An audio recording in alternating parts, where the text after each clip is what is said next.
Good morning, good afternoon, or good evening, depending on where you are. And welcome to a special broadcast this evening with a very important guest, Billy George Williams. Before I get to Mr. Williams, I would just want to run through some tidbits about our organization, including the disclaimer. My name is Dipchand Ramcharitar, and I am the Outreach and Development Coordinator at Voice of Men 360. Voice of Men 360 is a non-profit organization founded in 2020 and is based in London, Ontario, Canada. Voice of Men 360 was born out of seeing a tremendous need and stepping up to provide services to help support and overcome men and boys' life challenges. We are part of International Men's Day. International Men's Day has been serving for over 21 years and in over 90 countries so far around the world, joined together and doing various activities regularly. International Men's Day follows six pillars, which is for the overall well being of boys and men. We follow in the same footsteps.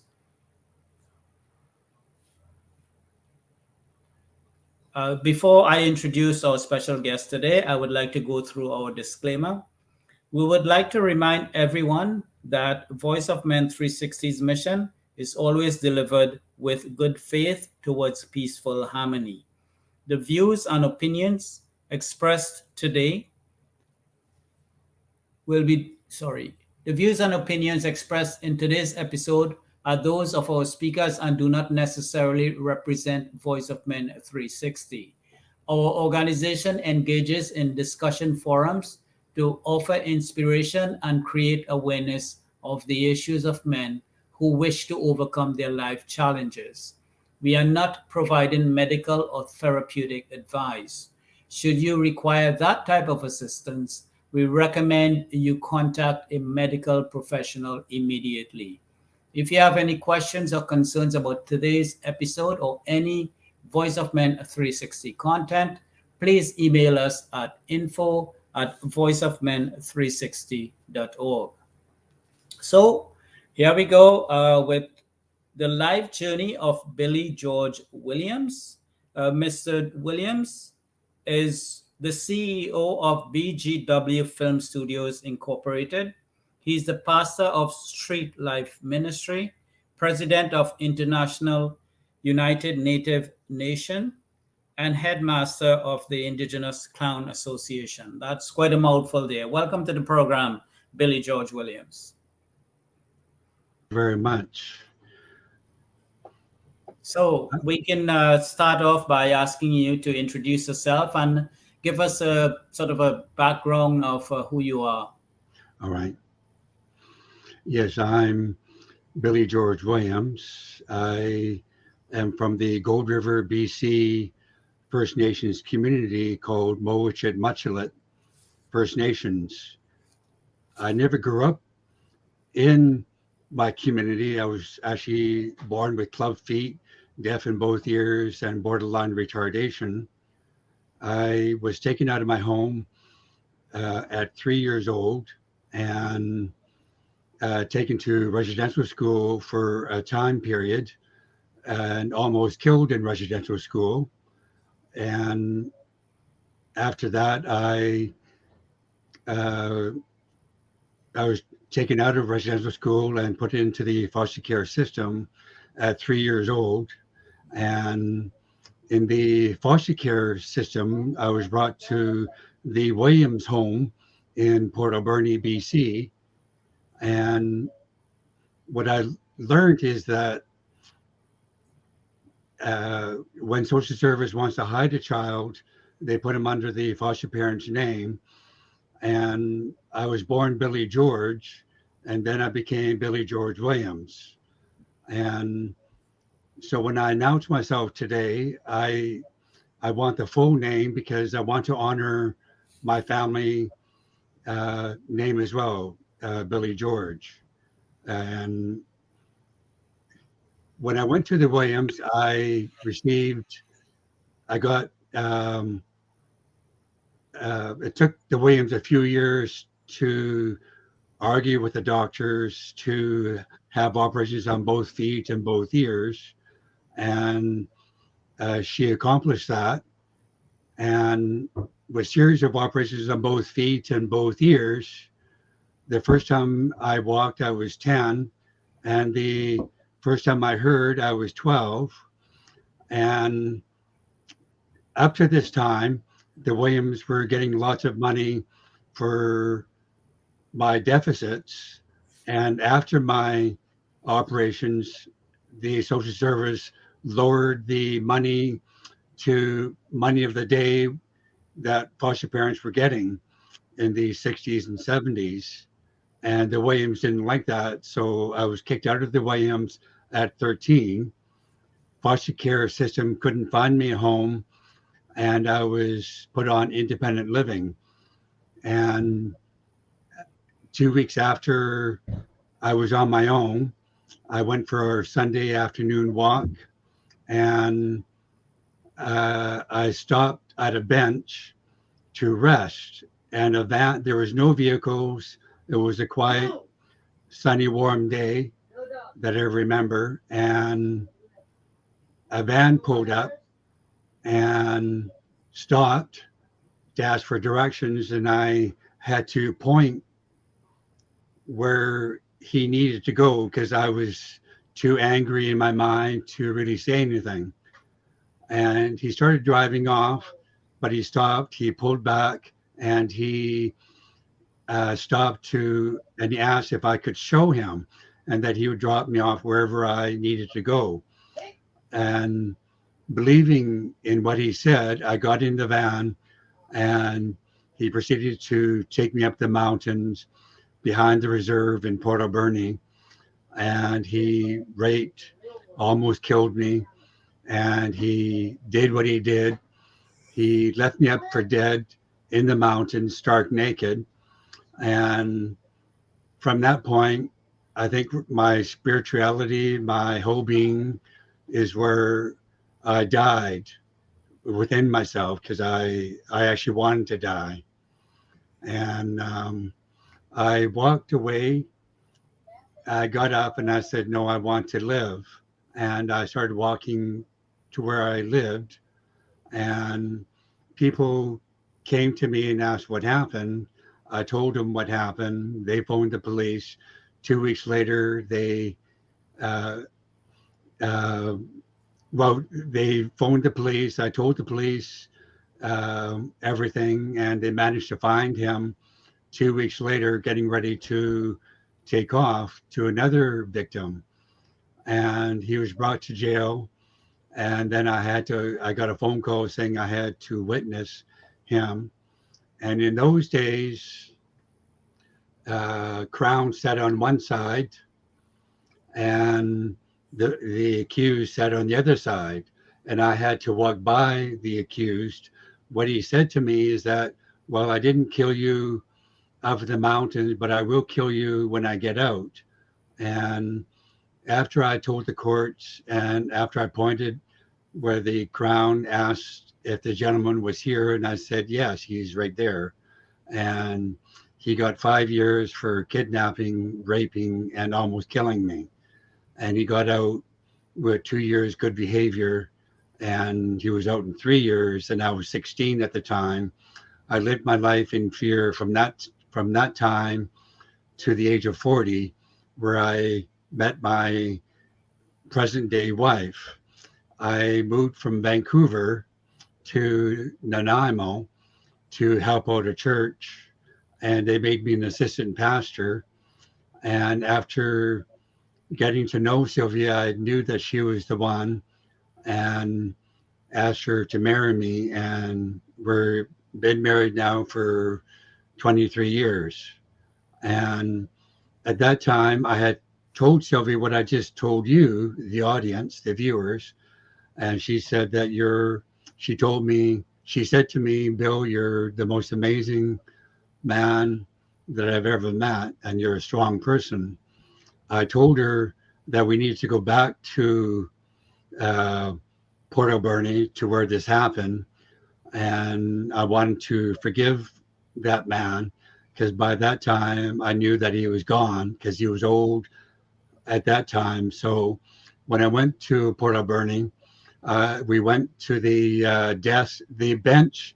We prayed over the bench, and then we went to the mountain, and I stretched out my hand. I had a letter in my hand saying, "I forgive you and I let you go." And I crumpled it up and I said out loud, "I forgive you and I let you go." And I dropped the paper. And from that time on, I lived my life in peace. And that's when I was able to start doing things with people, for people, by helping others in my community. I That is quite a harrowing experience. I can't even put it into words as to what you would have experienced. My heart goes out to you even today for all that have happened to you in the past, and I do apologize if dredging this up has put you at Yeah, at an ill ease. But I think you wanted to get this message out, so kudos to you for being so brave, and obviously for everything you've gone through and what you've where you are in life today. It's simply remarkable. So it's amazing. You are certainly a very amazing person, and we're lucky to have crossed paths, and also to have you share this very important message for all those out there. Because not only did you survive, you had it in you such a big heart to look towards forgiving this person. So again, I'm sort of I know I've said a mouthful, but it's kind of left me speechless in a way. yeah. um, I would like to continue by asking you, you mentioned earlier that you had met your mom at the age of 40. Can you tell us more about that? Yes, um, my mom at that time, birth mother, she was living in Nanaimo, and she always told me that she always prayed for me over the years because she didn't know what happened to me and where I went, and she prayed for my well-being, and she was proud of the things that I do and have done up to that point. And at that time, I was an assistant pastor, which she loved because she was going to church herself. And she was always involved with the things that I did. Uh, my wife and I ran a street church in Nanaimo, BC for street people. And whenever we put on a special dinner, long weekends, Christmas, Thanksgiving, she always came, as well as my other family siblings, my sister and her kids. And I've had other friends that help with the serving of and cooking dinner. And yes, there was one thing that I've always wanted to do with my mom is that I missed and always wanted to sit on her lap when I was a baby or a young kid. And I never did was able to do that. And so I asked my mom when I was 40, can I do that? She said, no, Billy, you're too big and you're too heavy. She's like 4'9", 5 feet tall. And I said, no, mom, I would put a board across your chair and I would sit on the board. Um, and she agreed. And I sat on her lap and she started crying and I started crying and said, I told her I love her and that I've always wanted to meet her. And she apologized for what had happened. And I said, what do you mean, mom?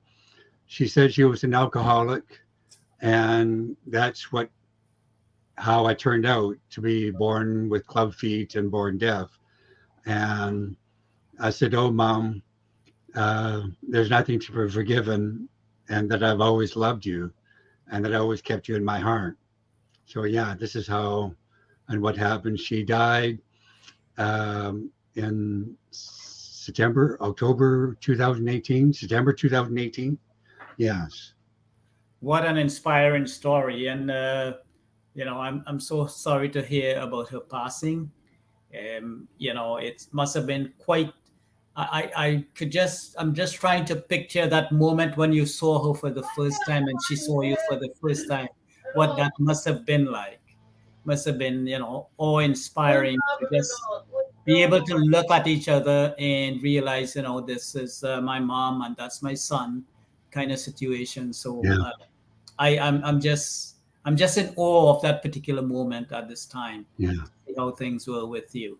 I want to ask you something.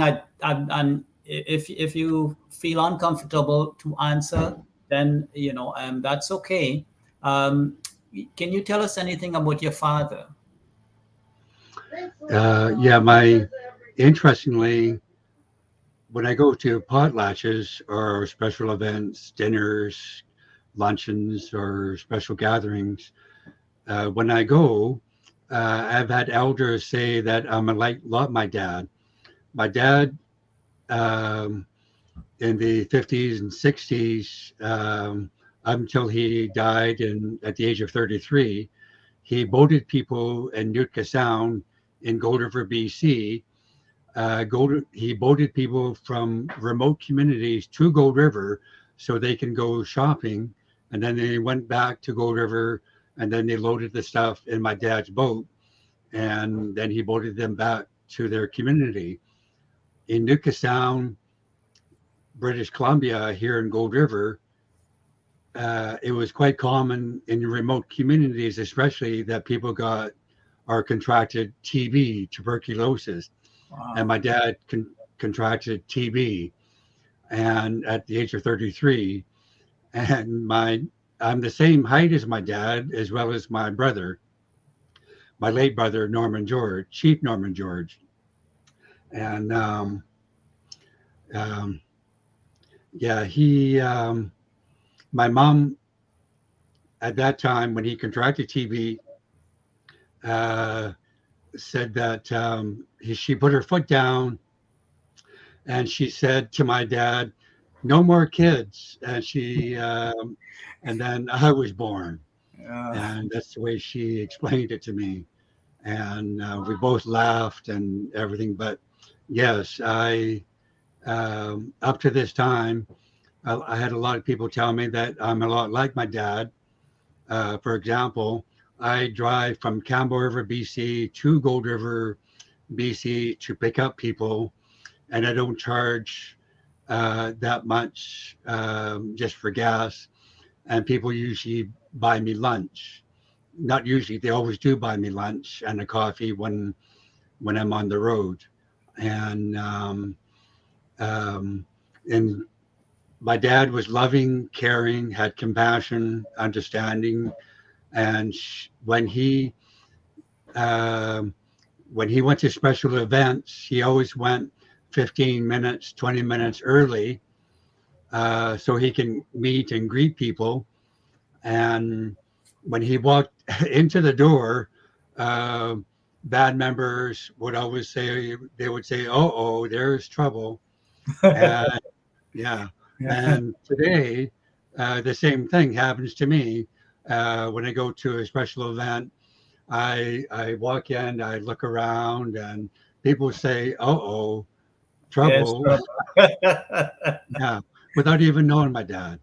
Yeah, well, your dad certainly seems like a remarkable person, and thank you so much for sharing that wonderful story about him with us. Um, Now, I know your journey is nothing short of amazing. The transition you've been through from that horrendous past to where you are today is, I guess, unbelievable to say the least. Um, you certainly don't look, if I may say so, as if you've been through any such trauma. You seem more at peace with yourself, and that is just, I guess, an attestament to your character and who you are as a person. So, considering your journey, what you've been through to where you are today, can you give us some of the projects you're currently involved in? What you're involved with members of the society, members of the community where you live, and Mhm. others as well. Yes. Today I'm a filmmaker for BGLB Film Studios Incorporated. I'm working on a documentary called Indigenous Success Stories series. And the first series is about myself. And what I just mentioned to the viewers today is in is part of the first part of the series where I tell my story and where I am today, where I want to encourage, especially the young people, because before, years ago, 5, 10 years ago, up until now, there have been a lot of suicides, including myself. I tried committing suicide a few times um, during the time when I got kicked out of the YMs at 13. I tried hanging myself a couple times. And then after I quit drinking when I was 25, I joined AA and I had a sponsor. And I had a lot of people tell me that they still considered me trouble. They didn't like me and had a lot of negative attitudes talking about me. Oh, there he is. And they would walk across the street and it built up and it's like a balloon. You blow up a balloon and it explodes. And that's what happened to me. And that I just had enough. And I hung myself. And at that time, even the two times that I hung myself when I was 13, that there was a knock on the door. And I believe that was God or angels coming to save me. And when I was 25, was my sponsor, and he heard the chair knocked over from my feet, and somehow he knew, and he broke in the door, and he held me up and took the rope down, and he said, "Billy, what are you doing?" I said, "Well, I'm tired of life. People, negativity. They don't love me. Nobody loves me." And I was screaming and I was yelling, and nobody loves me. And the AA, as it is today, he embraced me, hugged me, and he says, "I love you." And he said, "Bill, you don't know who you are." I said, You're going to change the world. You're going to change people around you, both physically and virtually, um, and online. Wherever you go and whatever you do, people are going to see who you are. You just don't Wow. know. Yeah. Yeah. So Yeah. What a story. Which leads me to the next question.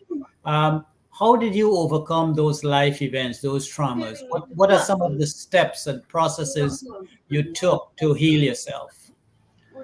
it took a very long time.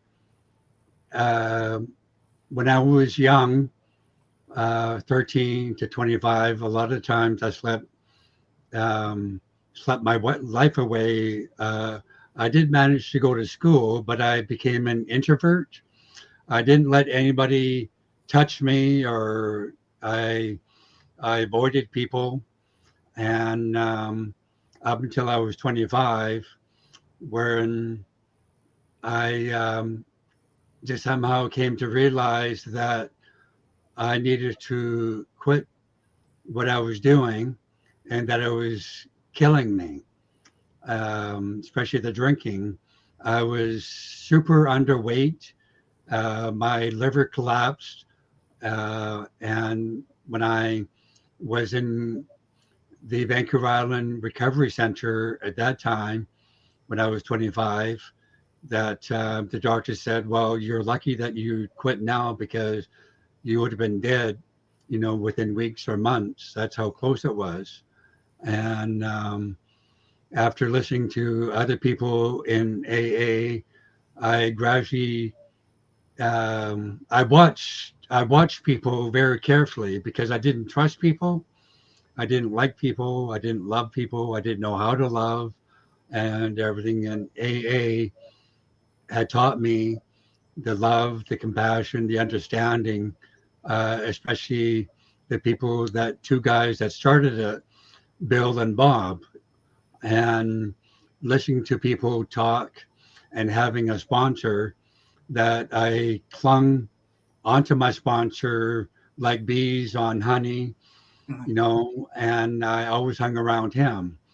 And I dropped the friends. This is what I want to express to viewers now, especially the young people, indigenous and non-indigenous, that you need to drop the people that you're hanging around if they're getting you into trouble, getting you to drink. No, you got to stop. Even if you have no friends, like I had no friends, I just had AA and my sponsor, and Right. over time, that changed, and now I have lots of friends, and I'm not afraid. I People used to chase me because they wanted to beat me up. I was trouble. Today, they chase me and I run. No, Bill, I want to know. I want your help.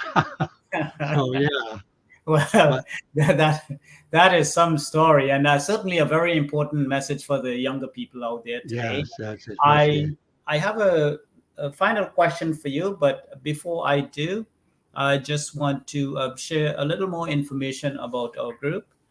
There are no limitations to gender, age, nationality, or ethnic groups. All walks of life can participate in any of our shows. If you want to be a guest on any of our shows or willing to be part of our organization and help us directly or indirectly, please reach out to us. We would love to work with individuals, professionals, experts, community organizations, associations, corporations, government officials, and businesses. Our phone number is 226-289-8784. Our email address is info@voiceofmen360.org. And our website is www.voiceofmen360.org. You can find us on all of social media, Facebook group page. Join our group so you can see our daily activities. Please invite your friends as well. Other social media platforms Instagram, LinkedIn, Twitter, YouTube, and TikTok. Please subscribe to our YouTube channel, Voice of Men 360. And I have a special announcement here.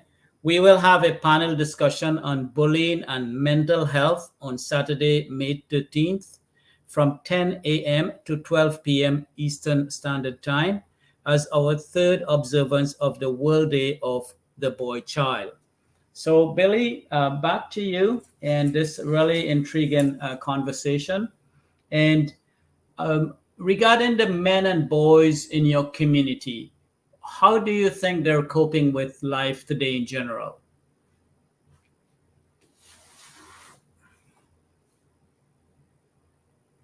You're and muted. Yeah, go ahead. continue to drive that. A lot of them have asked me, how did I do and what do they need to do? And I tell them what they need to do. And a few of them who have are gone through depression, anger, when if they got raped or taken out of their home, that sorry, I have a hair in my that uh, for starts, that I tell them they need to stop what they're doing, drinking their life away, and like I said earlier, I've managed to help three band members, both on reserve, and three band members off reserve here in Campbell River, where I believe what needs to happen is that I'm of the belief that birds of the feather flock together, meaning that drinkers hang around with drinkers, and if they have no example, they can't change and they don't want to change. But as soon as that bright light shines in darkness, that some of these people begin to see the light of what they're doing, and that encourages them to, hey, how can I quit? What do I need to do? And some of these people go to AA in Gold River and AA online, and they go to counseling, or they go to people that aren't drinking, elders, for um, encouragement, for talks with them of what they need to do. And that's what I encourage elders to do as well. What they need to do. That's what I encourage elders to do. Sorry about that. Oh, it's okay. Well, that is, again, I'm sort of awestruck by your experience, and what you've done over time, and how you've managed to adapt to like horrendous circumstances that you've dealt with. So I want to thank you so very much. Your story has been both heartbreaking and inspiring at the same time, and one can certainly benefit tremendously from the example you've set. So, Mr. Billy George Williams, I want to thank you again for this special broadcast, for having you aboard. I know some of it that you've shared with us might be very painful, but it's commendable that you've come forward and braved the front and told your story. Again, I appreciate every minute of it. Thank you very much. Yeah, I just had will this be recorded if I can show people that missed it? Yes, it's being recorded. Definitely. Okay. Yeah, because I have some people that are working or doing other things but wanted to watch it, and I just wanted to give them a chance to be able to see it and listen to it. Okay, so I'm sorry. I would have to double check that with Sivam to see if it was recorded. I'm not 100% sure. Oh, yeah. But I will check with him and I would let you know for sure. All right. Okay. So right. Again, thank you very much. And yes, thank you. It was a pleasure having you on. So yeah. To everybody out there, thank you so much for joining us today. We welcome each and every one of your support and wish you all a good night, good morning, good day, wherever you may be. Thank you again.